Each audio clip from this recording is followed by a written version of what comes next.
बदलावा लाती है, आवाज ही समाज में बदलावा लाती है। इसी को बुलंद करने आई हूँ, एक नई सोच और एक नई रोशनी लेकर आई हूँ, एक नई सोच और एक नई रोशनी लेकर आई हूँ। नमस्कार आयोजक आणि परीक्षक व माझ्या स्पर्धक मित्रांनो, मी स्पर्धा कोड क्रमांक 3 या व्यासपीठावर विषय मांडते, स्वच्छतेचे सर्वेक्षण, स्वच्छतेची संस्कृती। मित्रांनो, हे रस्त्यावरचे कचऱ्यावरचे ढेक माझ्या मनात अनेक प्रश्न निर्माण करतात। यूं तो हम सब सड़क पर जोश दिखलाना चाहते हैं, हर घर तिरंगा लहराना चाहते हैं। यूं तो हम सब सड़क पर जोश दिखलाना चाहते हैं, हर घर तिरंगा लहराना चाहते हैं, पर भारतवासियों की हालत शर्म लाती है। बदलावे बेनाक सिकुड़ते हैं एक कागज का टुकड़ा उठाने में, बेनाक सिकुड़ते हैं एक कागज का टुकड़ा उठाने में। मित्रांनो, सुरुवातीलाच मी तुम्हाला एक प्रश्न विचारते, आपल्याला स्वच्छ भारत हवा आहे का? थोडं थांबा, नक्कीच हवा आहे, परंतु दुसरा प्रश्न, स्वच्छ भारत हा फक्त सरकारच्या झाडूने निर्माण होईल का? नाही, तर तो प्रत्येक नागरिकाच्या जबाबदारीच्या भावनेतून निर्माण होईल। रस्त्यावर आपणच कचरा टाकतो आणि तो कचरा दुसरा कोणीतरी स्वच्छ करेल अशी अपेक्षा ठेवणारा नागरिकही आपणच असतो। त्यामुळे ही स्वच्छतेची संस्कृती कधीच निर्माण होणार नाही। त्यासाठी गरजेचे आहे स्वच्छता करणे नव्हे तर स्वच्छतेने जगणे।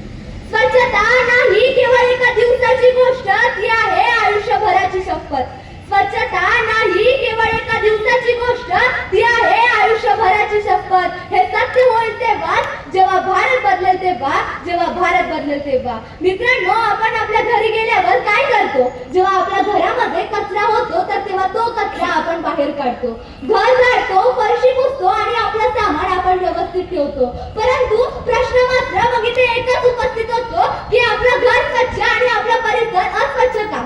आपल्या परिसरातील रस्ते आपले नाही का? आपल्या गावातील तलाव आपला नाही का? आपल्या शहरातील उद्यान आपले नाही का? आपल्या देशातील भूमी आपली नाही का? तर हो, नक्कीच आहे, परंतु ही स्वच्छता केवळ उंबरठ्यावर न राहता तर ती गल्लीपासून गावापर्यंत, गावापासून शहरापर्यंत आणि शहरापासून संपूर्ण देशापर्यंत पोहोचली पाहिजे। मित्रांनो, स्वच्छतेचे सर्वेक्षण म्हणजे नेमके काय? तर स्वच्छतेचे सर्वेक्षण म्हणजे केवळ शहराला चांगला गुण मिळवून देण्याची स्पर्धा नाही, तर ती शहरातील स्वच्छता, कचरा व्यवस्थापन, सार्वजनिक स्वच्छतेगृह, नागरिकांचा सहभाग आणि पर्यावरणाची काळजी घेणे आणि स्वच्छतेबद्दलची जागरूकता निर्माण करणारी ही एक मोठी प्रक्रिया आहे। मित्रांनो, आपल्या शहराचा स्वच्छता अभियानामध्ये क्रमांक आला आणि आपल्या शहराला अभिनंदन केले, फोटो काढले, परंतु दुसऱ्याच दिवशी आपल्या शहरामध्ये कचरा पडला तर त्या क्रमांकाचा उपयोग काय? त्या क्रमांकाचा मग आपला उपयोग काय? मग त्यासाठी मला घोषणा करायची आहे, क्रमांकासाठी नाही संस्कृतीसाठी स्वच्छता, क्रमांकासाठी नाही संस्कृतीसाठी स्वच्छता, दिखाव्यासाठी नाही सवयीसाठी स्वच्छता, दिखाव्यासाठी नाही सवयीसाठी स्वच्छता, फक्त संरक्षणासाठी नाही आपल्या आयुष्यासाठी स्वच्छता, आपल्या आयुष्यासाठी स्वच्छता। मित्रांनो, कचरा कोणाचा हा प्रश्न आपण स्वतःला विचारला पाहिजे।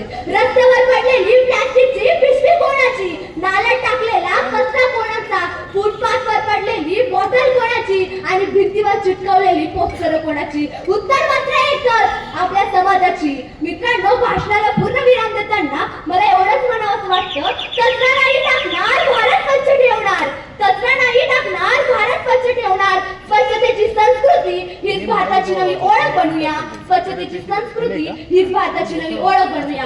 एवढे बोलून मी माझ्या भाषणात पूर्ण विराम देते। जय हिंद, जय भारत।